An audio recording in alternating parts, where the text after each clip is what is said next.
All right, perfect. My my color keeps coming in and out. I don't know if it's natural light that's messing me up. But anyways, we'll get this started.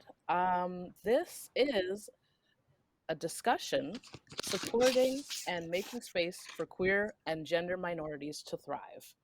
We have wonderful panelists today. We are joined by Shanique Kelly, aka Softy Shan. She she is a DJ, event producer, inclusion and equality consultant, and community organizer born and raised on the unceded ancestral lands of the Musqueam, Squamish, and Tsleil-Waututh nations. We are also joined by Clear Mortifee. Clear is a trans non-binary recording artist and expansion coach, hailing from Vancouver, Canada, right now in Toronto.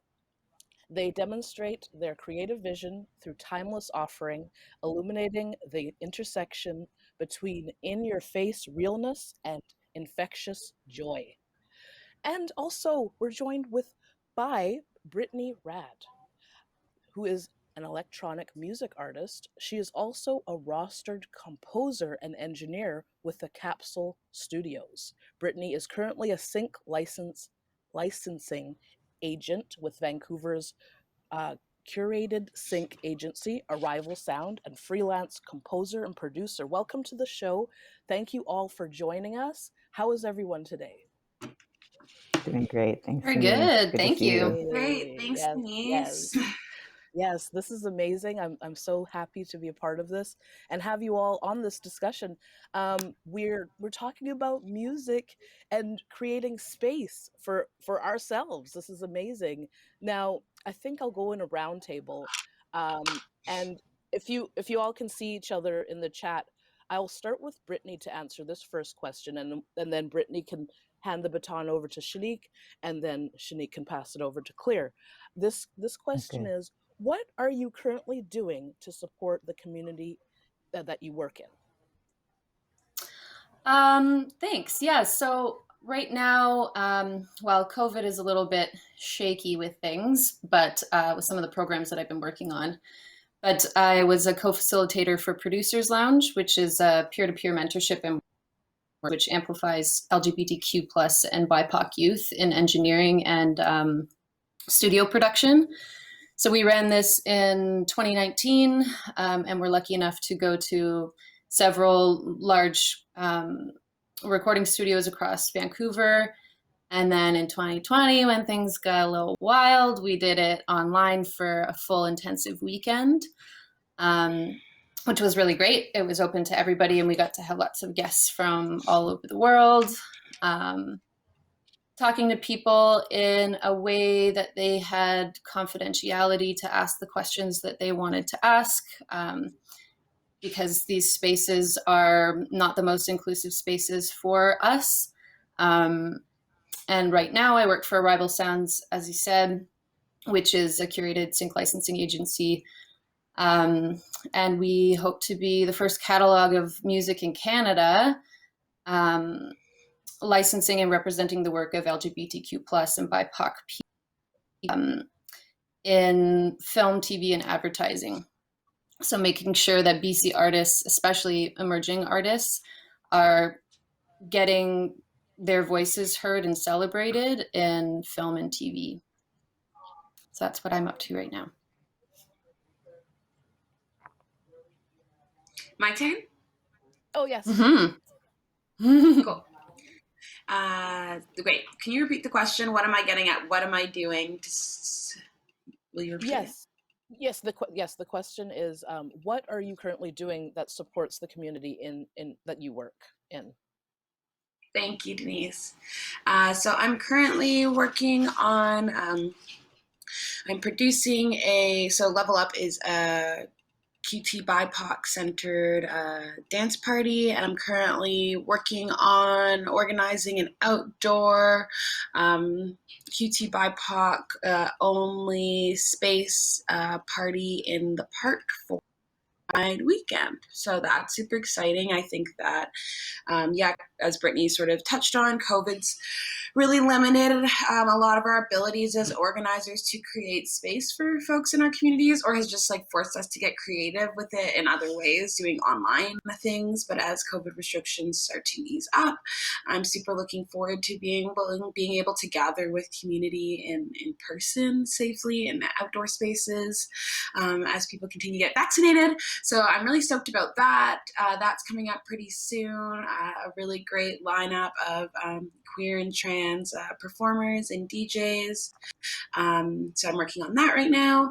And also I am an equity and inclusion consultant. So I feel like sort of the work that I'm doing ongoingly for my community is supporting folks who need that extra like bit of help or guidance in understanding what it looks like to create equitable and inclusive spaces for folks who exist within marginalized communities. So that's it for me. I'll pass it over to Clear. Nice. Thank you. Good to hear what y'all are up to. So yeah, gosh, what am I doing to give back to the community? I think that one of the largest places that I've found myself having an impact lately has been just through sharing my journey transparently.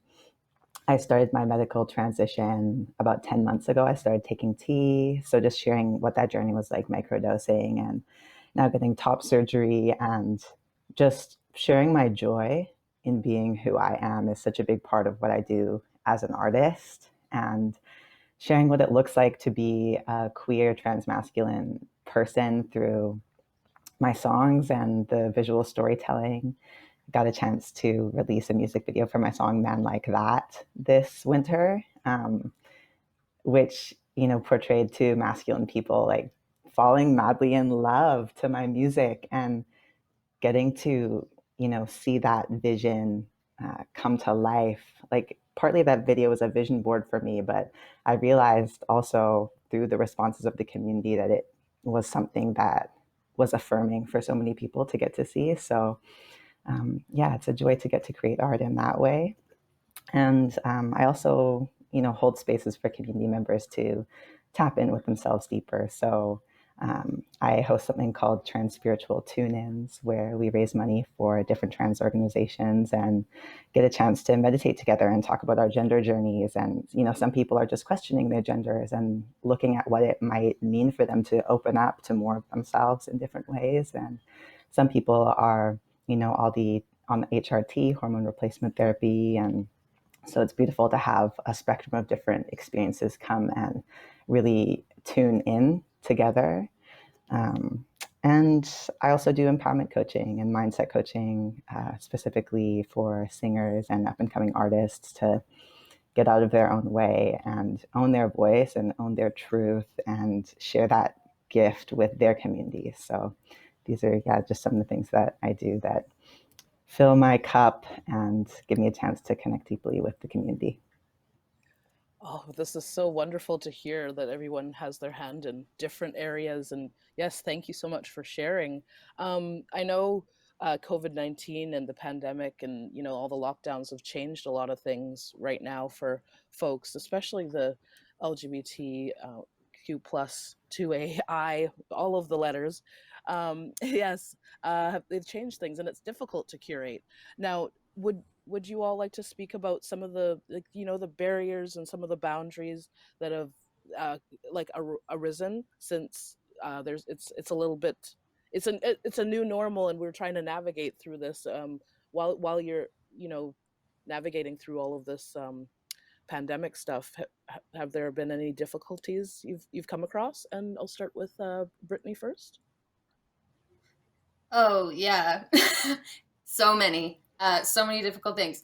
I think one of the big things that I was really confronted with, because I was working as a technical director right as this happened, and then interestingly enough, I was like, wow, I don't have any technical skills at all when it comes to doing all of this stuff online. I'm like trying to figure out how to recreate.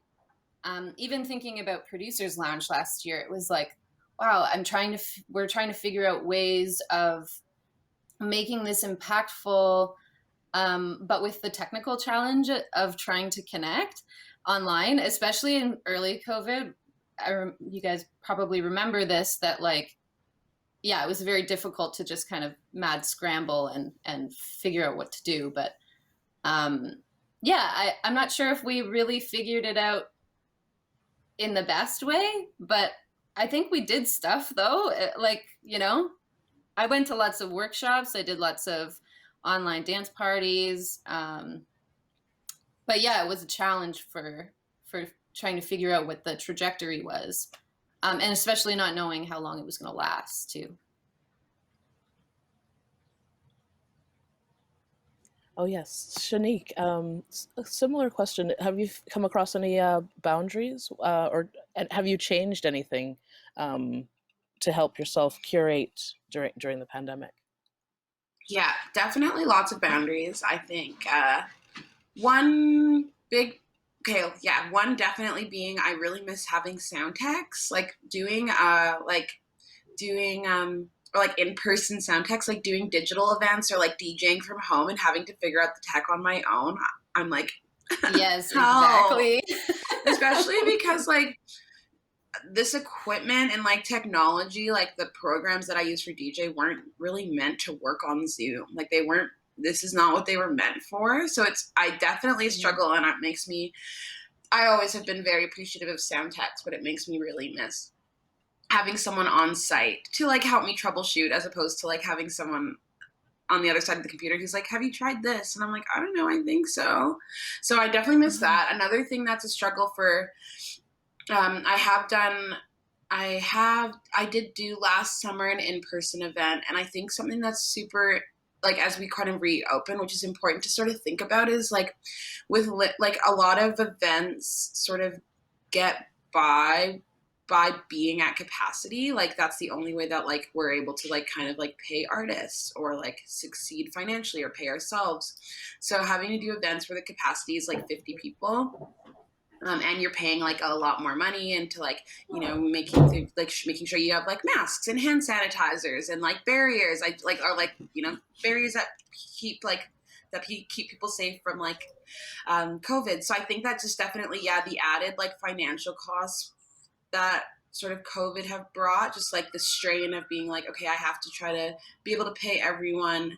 And I used to be able to do that with like fitting 400 people into a space. And now I have to figure out a way to do that, like through applying for extra grants or like, getting community donations to still like foster and hold these like spaces that are like important for us to have, especially in this period of isolation. But then just sort of like, that added financial barrier of being like, okay, so how do I do this now with 50 people worth of ticket sales versus hundreds of people's worth of ticket sales? So definitely, another barrier that I think about and continue to think about with like trying to imagine what it'll look like for things to open up a bit more.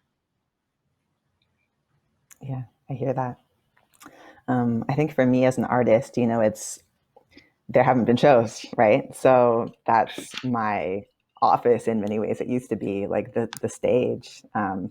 So there's been no tours. You know, we were planning on doing some tours through 2020, and you know, COVID had other plans for all of us.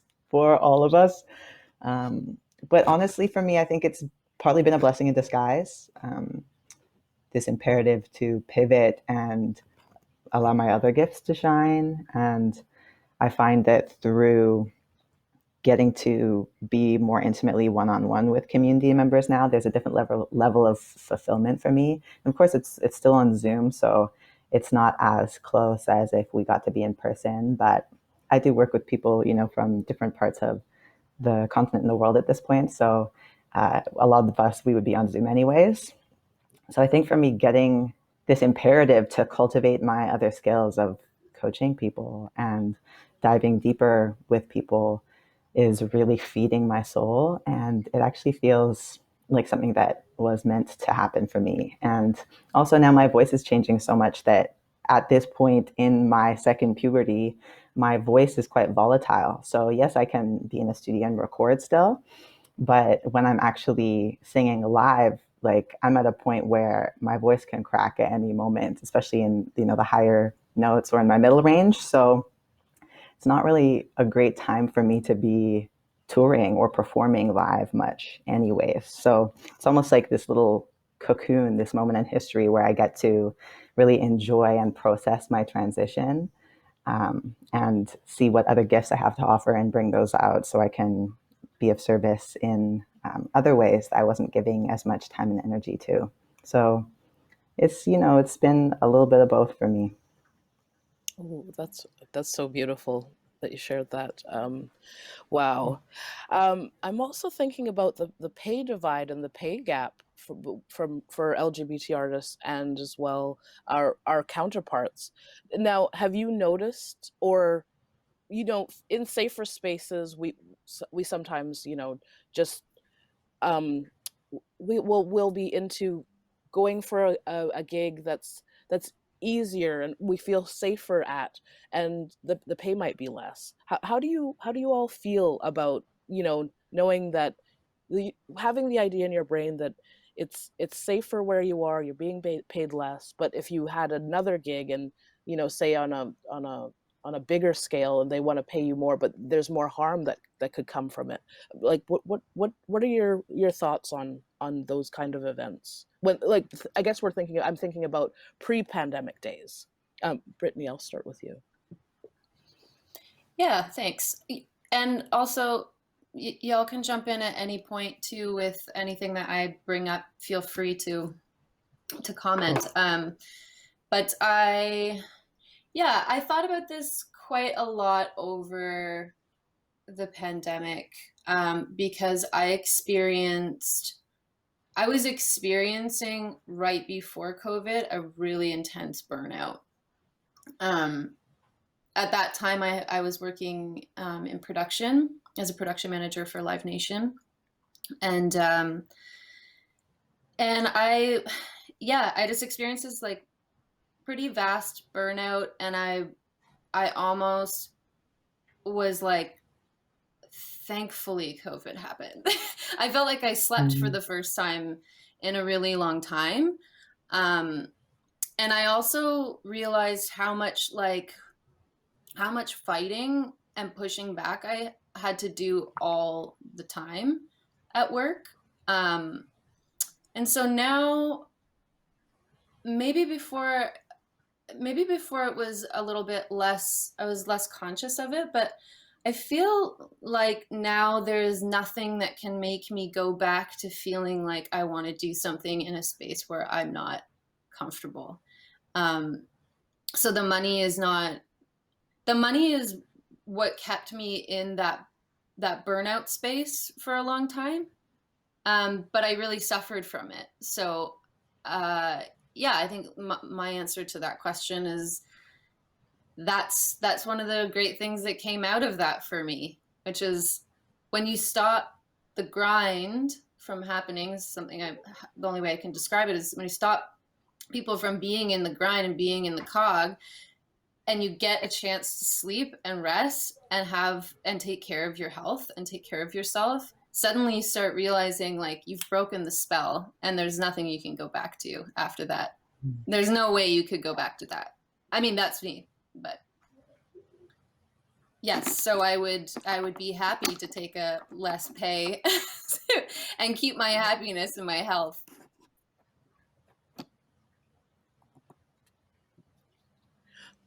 Oh, and Shanique, how do you feel about this is, I mean, and then the being paid more, I guess, at the larger venues, but not feeling as safe.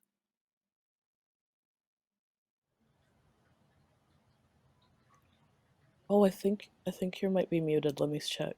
I am muted. Oops. Oh, It's there we because go. I have allergies today, so I think I muted myself to sneeze and then forgot to unmute myself. I think it's definitely like I think first of all, it's like pretty devastating to have to choose between like feeling comfortable in a space and taking less money, because I think that it's definitely a privilege to be able to, like, for myself even, like, it's a privilege for me to be like, oh, I'd rather not take that job because they don't treat me well. Like a lot of folks don't have that privilege and like need, and there were times in my career also where I didn't have that privilege, and it's like you need to take the job because it's a job. So I think that just puts kind of people in a like kind of awful position to be in, to have to like even feel like they need to put themselves in a situation that they don't feel respected in or safe in, for the sake of, you know, being able to pay their rent. So I think for me it's like definitely just that balance, and like that balance of recognizing like, you know, we want to prioritize our mental health where we can and like take care of ourselves. And as artists, understanding that like taking care of ourselves is taking care of our art, because they're all like the same and it's all connected. But I also think that sometimes that needs to be sort of balanced out with like, if we need to make money, taking a job that you don't love to take, and just sort of being aware of that and asking ourselves like sort of how can we care for ourselves in those spaces, is like what can we do to sort of like, yeah, be honest with ourselves about our capacities, and sort of, if I have to take this one job that is sort of in a place where I don't feel sort of celebrated for like my identity, what can I do? What can I do after that to sort of like supplement those feelings? Because I think, yeah, definitely being able to sort of, yeah, turn down paid opportunities is definitely not a place that like everyone is at. Yeah, thank you. Gosh, I mean, I think that my mindset has shifted. You know, my mindset has shifted throughout the pandemic to a place where my priorities are different. And I think that as well, my gender has shifted throughout the pandemic. So, you know, my identity on multiple levels has just been washed and rinsed and wrung out and put in the beautiful sunlight and breeze to dry. That's how I feel. And it's like this breath of fresh air where I get to self-define in a different way and find a pathway to what that looks like for me that is self-defined. And I had expectations for my music career and my career as a singer that I dreamt up when I was living into the identity of a cis woman. And as I have been processing the authenticity that's speaking through my body, not just with my gender, but also with how I want to be in community and how I want to serve community and also receive from community, I don't think it would make sense at where I'm at now to be stepping into places where I'm not being respected for who I am. And of course, as Shanique was saying, that's a gift that I have the opportunity to turn down paying gigs, right? And I think throughout the pandemic, it's like there was a long time where there were almost no paying gigs. It's like it was completely different. So now that I've pivoted to a space where I'm not relying on gigs to support myself and support the life that I'm creating for myself, I don't think it would make sense for me to be going back to spaces where I couldn't be my full self. And also, as was brought up, I forget who said it earlier, but you know, I think it was you as well, Shanique, like the fact that we need to be well for our art to be well. And yeah, so they're so intertwined in that regard. Oh, yes. And thank you for sharing so much. Whew. I wanted to also dive into who is holding any of these venues or entities accountable for our safety, because, you know, I'm having an emergency come behind me. But if somebody could quickly answer, I'll just. That's a good question, Denise. I think that's why we're all here in a way. It's something I'd like to know too.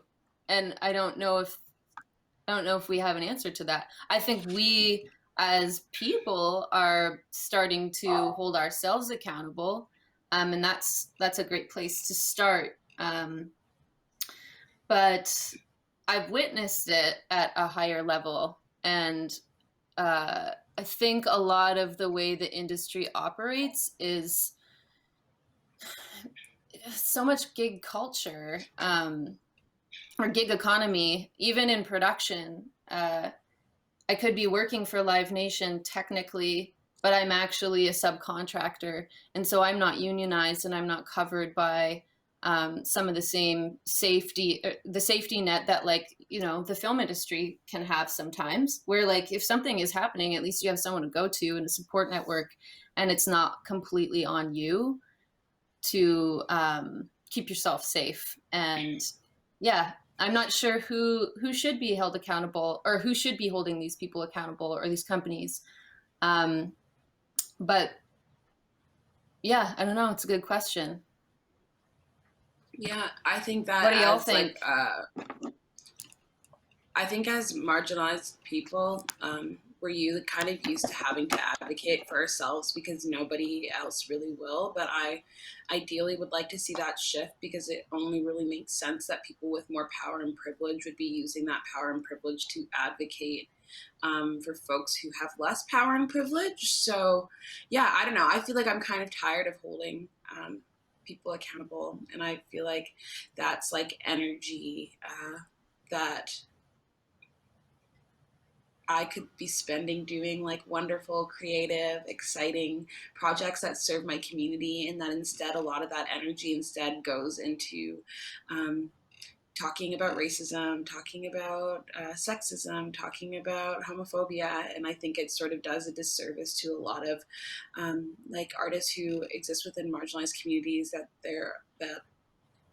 you know, that a lot of artists who exist with more power and privilege get the privilege of just being artists, and not having to sort of have that added extra labor. So I would love to see people with more power and privilege using that in a way, like if you're taking a gig and you're a cisgendered, you know, heterosexual white person, you know, asking that venue or getting into this like habit of or practice of being like, hey, who else is on this lineup? What are we doing to like ensure people in these communities are safe? Like if that became sort of like, if what needs to be a question for me when I enter a space became a question that was just like that everyone was worried about, that we weren't sort of like in this individualistic thinking of just like what works for me, but what works for sort of like the broader community, then it would be sort of sharing that labor in a way that looked a little bit more equitable. Exactly. Yeah. I love that vision. Totally agree with that. Yeah. Ditto. I think you said it really well. And I think you start seeing like, again, I've been sort of working in production world for like over a decade, and I wasn't seeing that for so long.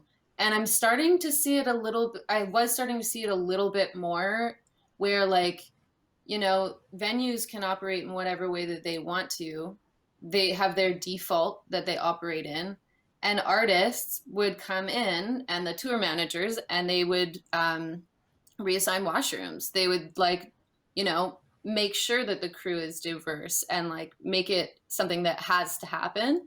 And then there's no question of whether or not you can do that. It's just, you have to do it. And like that, and you're right in that the power sharing needs to be there. And I think a lot of artists and a lot of tours and a lot of production companies are learning from people at our level. As much as we feel like we're not being heard and it's not working, or it's taking too long, or it's, you know, I do see some of it happening. I wish it would happen faster.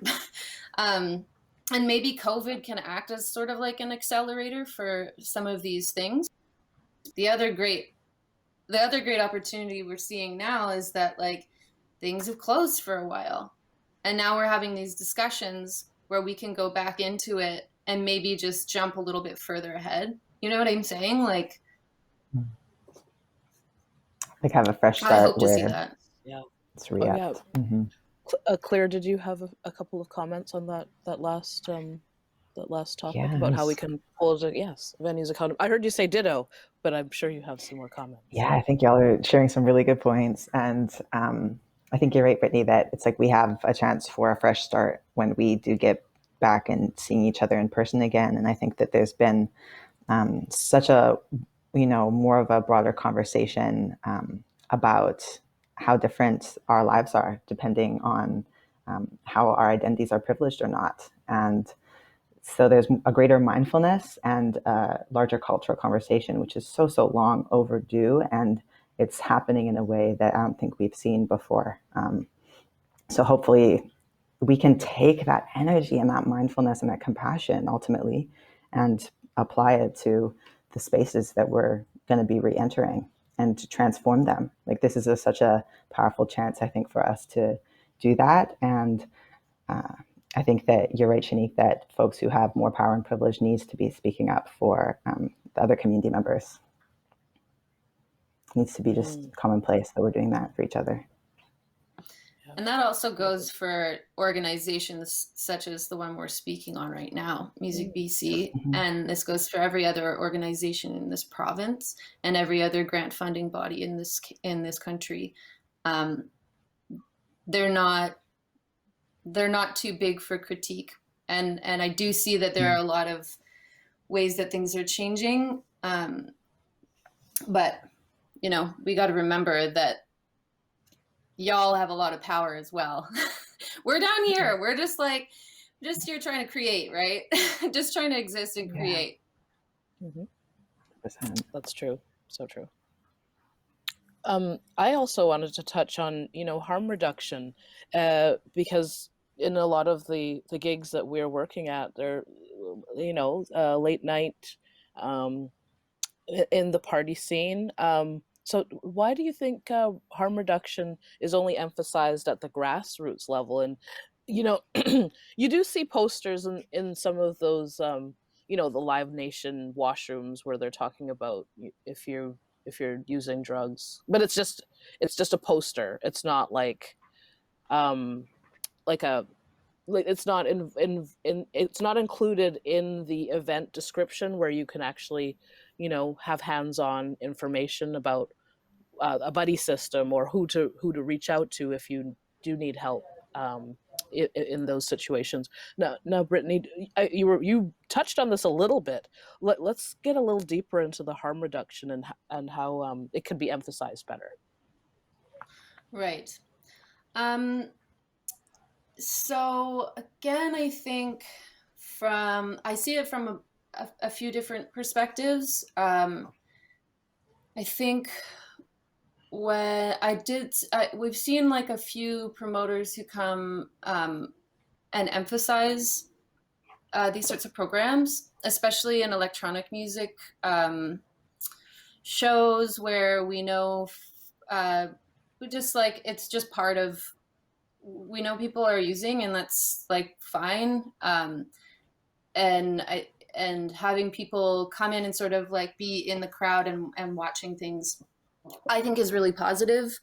Then it's also more eyes on the ground to let venues know what's going on. So I personally think it's great.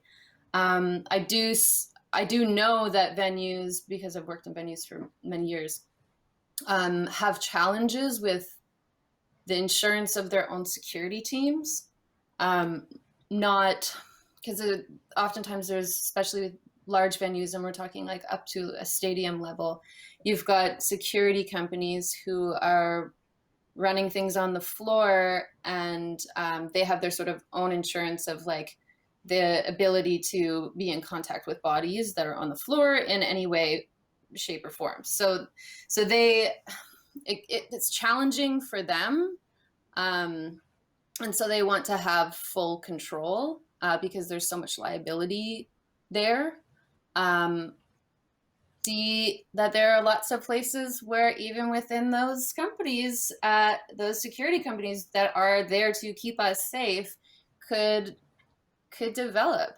I think I've seen at Guard Tech, I'm not going to call them out too hard because I know they do as much as they can, but I've only seen a few of their security guards even carrying Narcan or even having that training. We had people nurses come in, and I've attended a few workshops about administering Narcan in a venue, sort of music concert related setting. And I think people are still a little squeamish about it.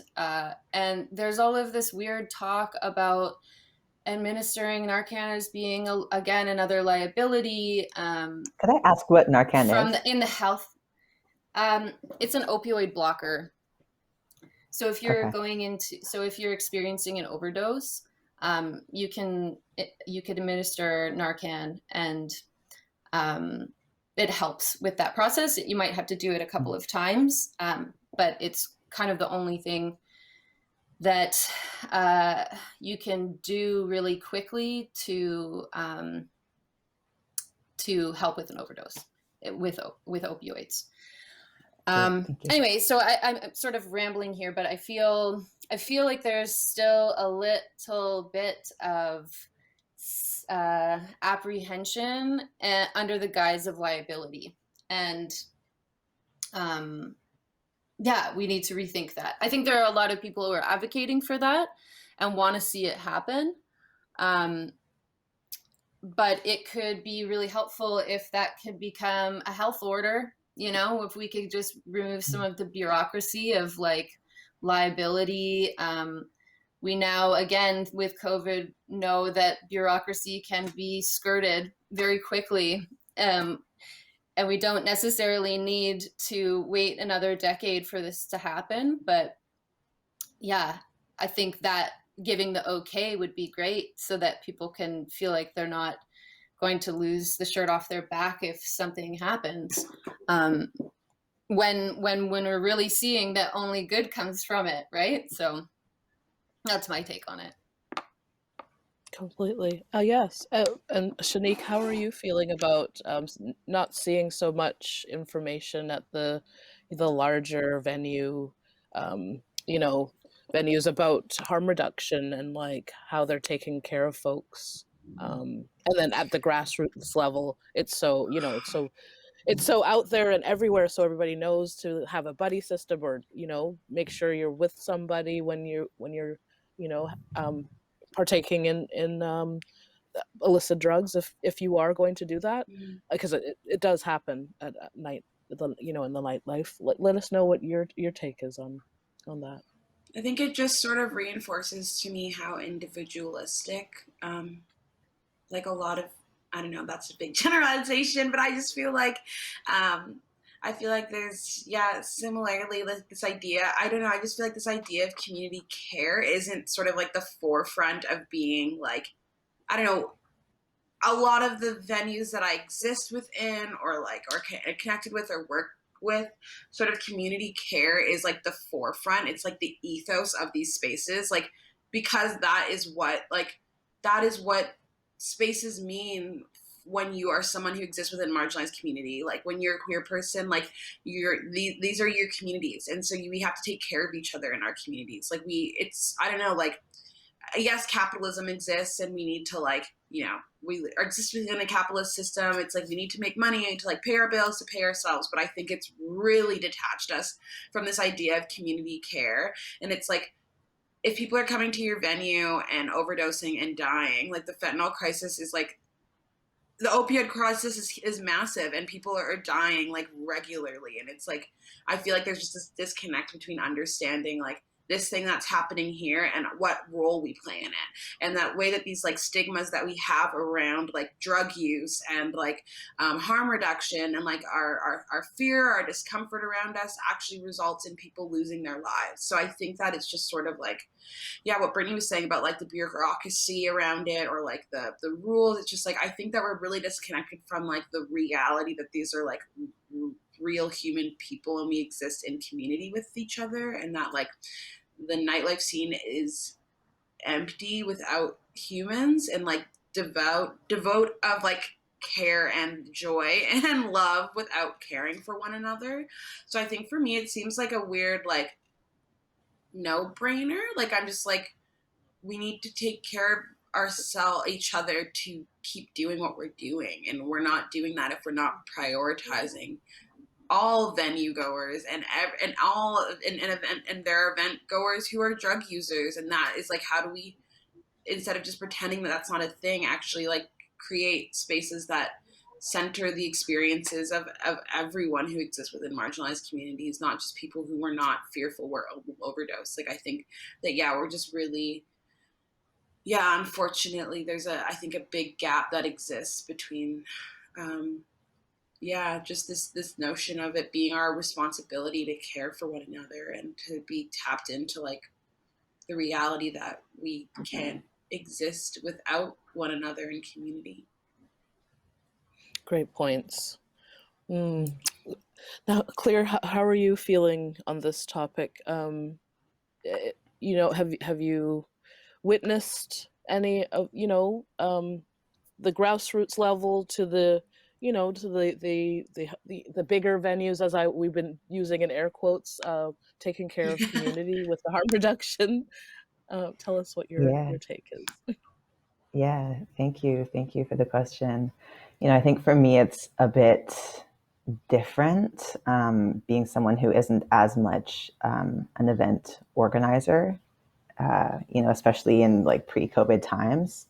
And when I did host events, it was much more like earlier in the evening, smaller groups of people, more kind of mindfulness and tapping in that way with maybe some music involved.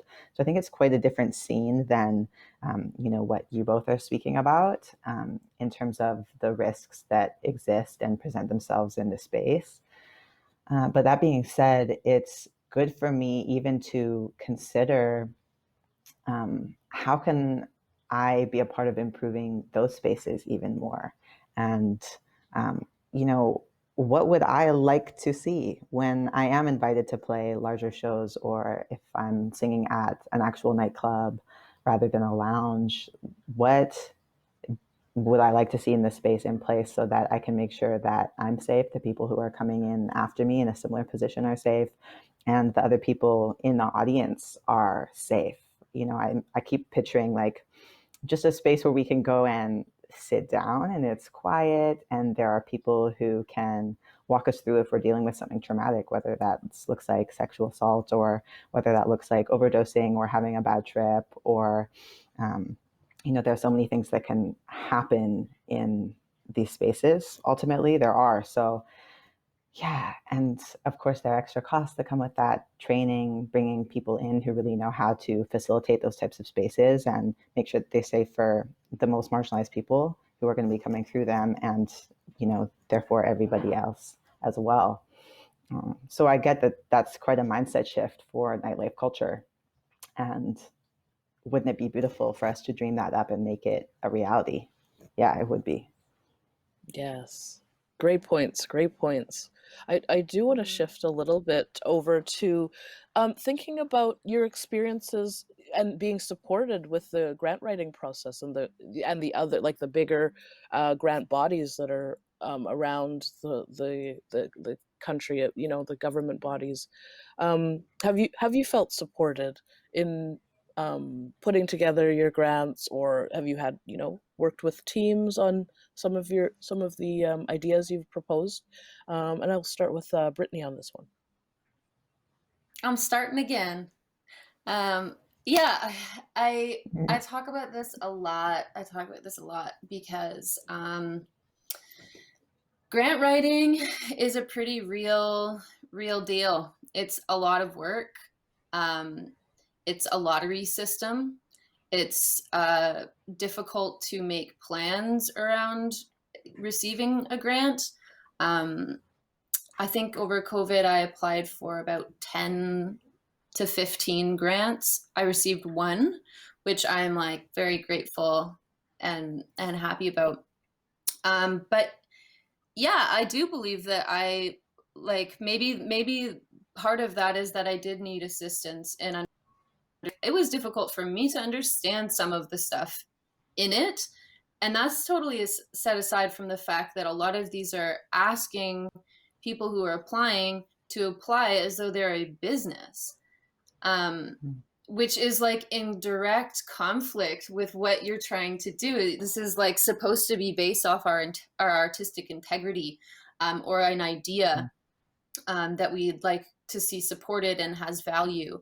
But again, sort of like Shanique touched on, we're living in this system where things are laid out as though you are doing a business proposal, rather than I am doing a favor by giving you my story and my idea, right? And like that's what bothers me a lot. Like, I feel like there are so many barriers to get into the system to begin with, to even be acknowledged as a person who can apply.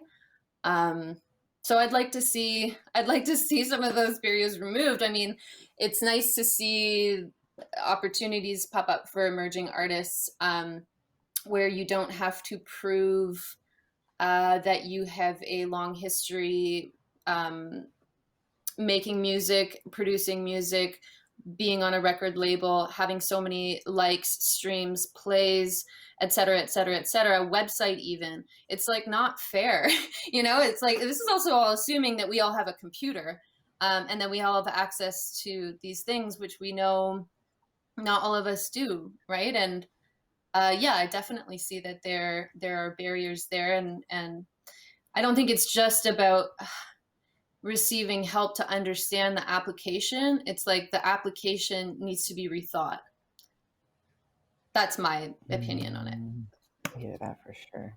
Yes. And Shanique, how are you feeling about the whole grant writing process, and I guess and the general grant bodies in general?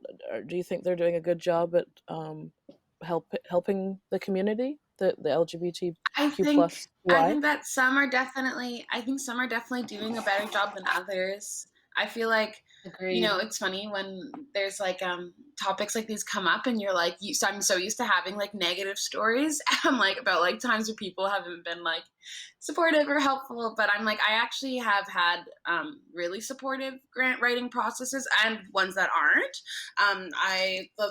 The most funding that I've gotten is through Creative BC, and I honestly would not have gotten those grants, or even felt like I could have applied for those grants without support, which makes me think about how a lot of times in these panels, I might talk about like areas for improvement, but I guess I feel excited to share that one thing like that I've seen happening, that I feel like is a really great thing that's happening, is like the reason when I applied for my first grant a few years ago, the only reason that I felt like I could even do it, or that it was even accessible to me, is because of like outreach that Creative BC was doing in order to like it was like a dinner that was planned for folks who like were curious about grants, to sit down with a grant like one of the folks at Creative BC who reviews the grants, and to sort of have that opportunity to sit down with someone one-on-one and be like, hey, these are my questions and my concerns, in like a casual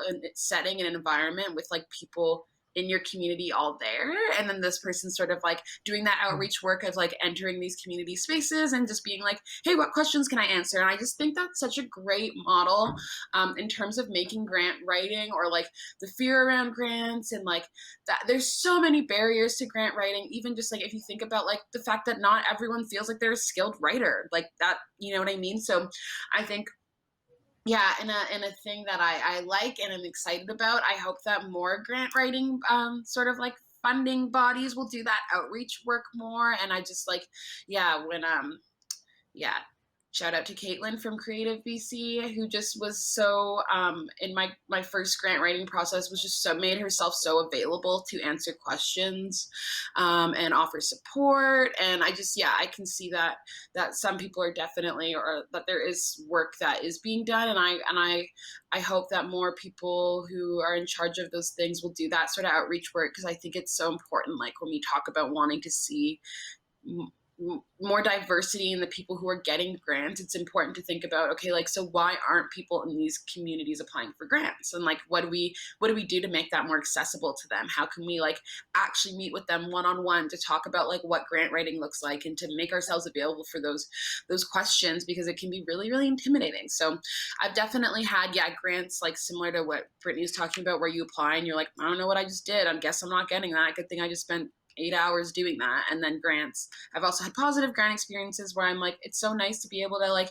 send an email with a question or something I'm confused about, and then have an email back that explains it. Or if I've even like submitted the grant and they're like, hey, I think you maybe missed this part, and just like adding that humanity back into that process of being like, how do we, if what we're doing and what our ethos is getting money to artists, like how are we actually doing that and actually carrying that through? Because we're not, I don't know, or else we're not giving money to artists. We're giving money to like one specific group of artists who find this process works for the way that they learn and the way that they process information. And that's not all artists. That's like a very small group of artists. So it's like making sure that like that if you're like a funding body, that your actual ethos of what you're trying to achieve is actually backed up with like actionable steps. Like if you're saying you want to reach artists across a broad spectrum, what are you actually doing to do that? Because in just recognizing the inaccessibility of many grants.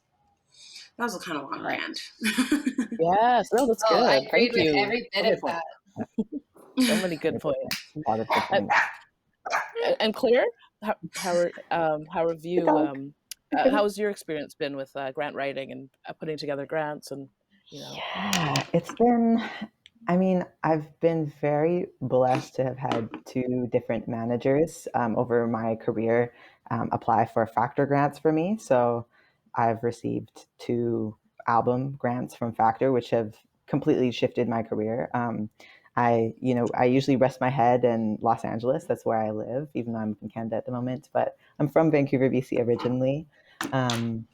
And my friends down in the States, it's like there's no sort of grant accessibility down there. So it's really helped to put an even greater perspective what a blessing it is to receive money from the government of my home country for my art and for my vision. So I'm very grateful. But yeah, as I said, like I had support. I had managers who wrote these grants out for me. And as I transitioned out of one of those relationships with a manager and started, taking care of the grant myself, I realized how much skill and energy and time goes into the actual process of tending the grant. And again, that's a barrier for a lot of people, is like being able to figure out all the many logistics of what it looks like to keep that up and to stay within the guidelines.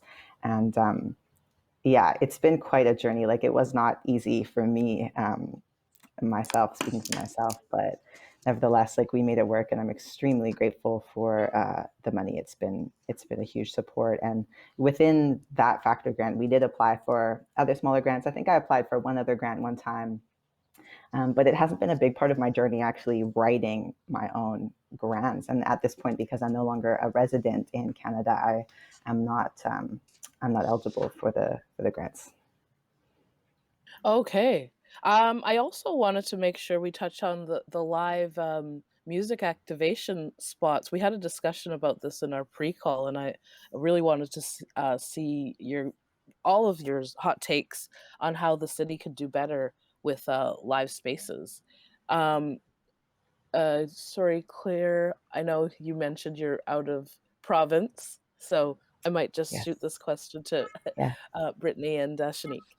Sounds good. Brittney, do you mind if I hop on first, because I gotta Yes, please do. hop off soon. Thanks, thank you. Yes. Yeah. I've been thinking about the fact that so I've lived in Vancouver my whole life, and how I was always under this impression that outdoor activations, outdoor spaces were not a thing and not possible, and we couldn't even have outdoor patios.